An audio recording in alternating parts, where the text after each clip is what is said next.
अयोध्या के प्राचीन सरयू मंदिर के महंत जय जय राम पाठक को श्रद्धांजलि। अयोध्या प्राचीन सरयू मंदिर के पूज्य महंत जय जय राम पाठक का 31 जुलाई को सकेतवास हो गया था। आज उनके आवास पर 13वीं संस्कार एवं शांति भोज का आयोजन हुआ, जिसमें उनके उत्तराधिकारी महंत सुमन पाठक ने पूरे विधि विधान के साथ कार्यक्रम संपन्न कराया। अधिकारी राजकुमार दास, महापौर गिरीश पति त्रिपाठी, सुमन पाठक, प्रीति पाठक, काशिफ चौधरी, मुस्लिम मित्र मंच, गणेश दत्त पांडे, रमेश राणा, सरयू प्रसाद पांडे, अभिषेक सिंह, महेंद्र त्रिपाठी, विकास शुक्ला, आयुर्वेद संत और अयोध्या के अनेक महंत संत इस अवसर पर उपस्थित रहे और महंत जय जय राम पाठक के धार्मिक, सामाजिक एवं आध्यात्मिक योगदान को याद करते हुए श्रद्धांजलि अर्पित की। महंत जय जय राम पाठक ने वर्षों तक प्राचीन सरयू मंदिर की सेवा व संचालन किया। मंदिर में भक्ति, सेवा और धार्मिक आयोजनों को बढ़ावा देने में अहम भूमिका निभाई। उनके उत्तराधिकारी महंत सुमन पाठक अब मंदिर की परंपरा और सेवा को आगे बढ़ाएंगे। श्रद्धांजलि समारोह में अयोध्या के संत समाज की बड़ी उपस्थिति रही।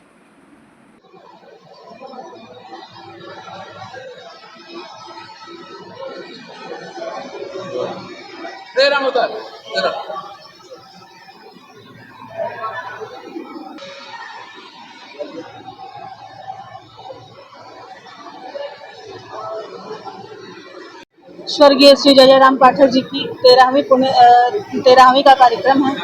हमारे पिताजी प्राचीन सरयू मंदिर के महंत एवं सरबराहकार थे और आज विगत 31 जुलाई को उनका देहांत हो गया था, जिनकी आज 13वीं और शांति भोज का कार्यक्रम हम लोगों ने ये प्रसारित किया है। और हम चाहते हैं कि हमारे पिताजी की आत्मा की शांति के लिए आप सभी लोग अपना प्रेम और समर्पण यहाँ पर कीजिए और उनके दिवंगत आत्मा को शांति प्रदान करिए।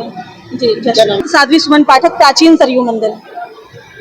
मेरा नाम हरिशंकर मिश्रा है। मैं हमारे पिताजी श्री जय जय राम पाठक जी का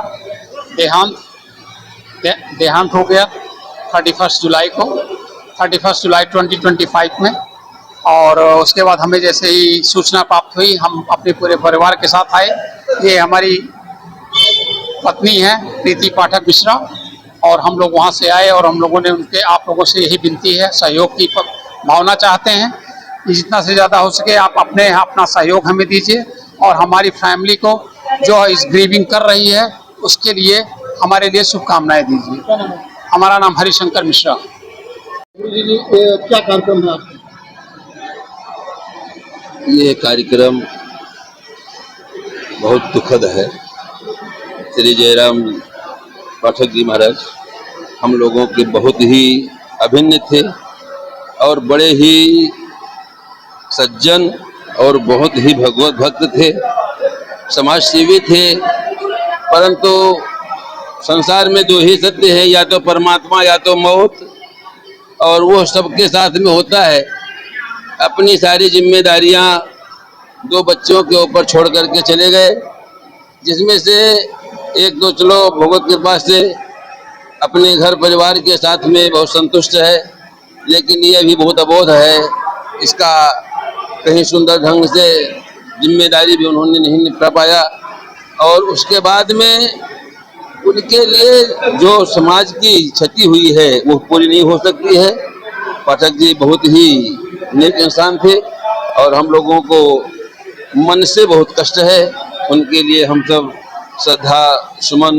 श्रद्धांजलि समर्पित करते हैं और भगवान से प्रार्थना करते हैं कि भगवान उनको अपने चरणों में, माँ सरजू मैया के बड़े उपासक थे, माँ सरजू माँ उनको अपने चरणों में स्थान दें और ये जो छोटे छोटे बच्चे हैं इनको ये दुख सहने की क्षमता प्रदान करें। हम लोगों का आशीर्वाद इन सबके साथ में है। बहुत ही सत्य मार्ग पर और बहुत संतोष चलता रहा। इनके पिताजी भी बहुत ही शांतप्रिय थे। वो हिंदू धर्म के पक्के अनुयायी थे। शाखा के स्वयंसेवक शाखा लगाते थे। हिंदू के नाम पर वो जेल भी गए। आज जो मामूली हाथ उठाते हैं वो जिंदाबाद करते हैं, वो जेल गेम का नाम कहीं नहीं है। और इनका जीवन इतना दुखमय बीता। पिता की छाया चली गई बचपन में 2, 2.5, 3 साल के थे, बचपन छाया चली गई बाप की। उसके पश्चात माँ ने कितने प्यार से पाला, कितने दुख से पाला, वही समझ सकती हैं जो माताएं चली गई। और उसके बाद इनके जीवन में पिताजी चले गए और माता जी पहले इनको चले, तो उसके बाद जो शादी ब्याह हुई, जिसकी जवान औरत 4-5 साल में चली जाए, स्वर्गवास हो जाए, वो कैसे जीवन काटा। तो ये कि एक नाली की बात में ये पूछिए, आजकल 2 दिन नहीं एक दिन रह सकते हैं। उनके 2 बच्चे थे, इनका जवान बेटा 15 साल का चला गया उनके सामने। क्या नाम है आपका? इनका स्त्री का शोक, पुत्र शोक, धनवासन को त्याग था, कभी लालच के कुछ मांगा नहीं, किसी का कुछ लिया नहीं, किसी के पर दोष नहीं किया। आज दुनिया उनके पीछे पड़ी हुई थी और भगवान की मर्जी चंद्र जीवन में बीमार पड़े 6 महीने।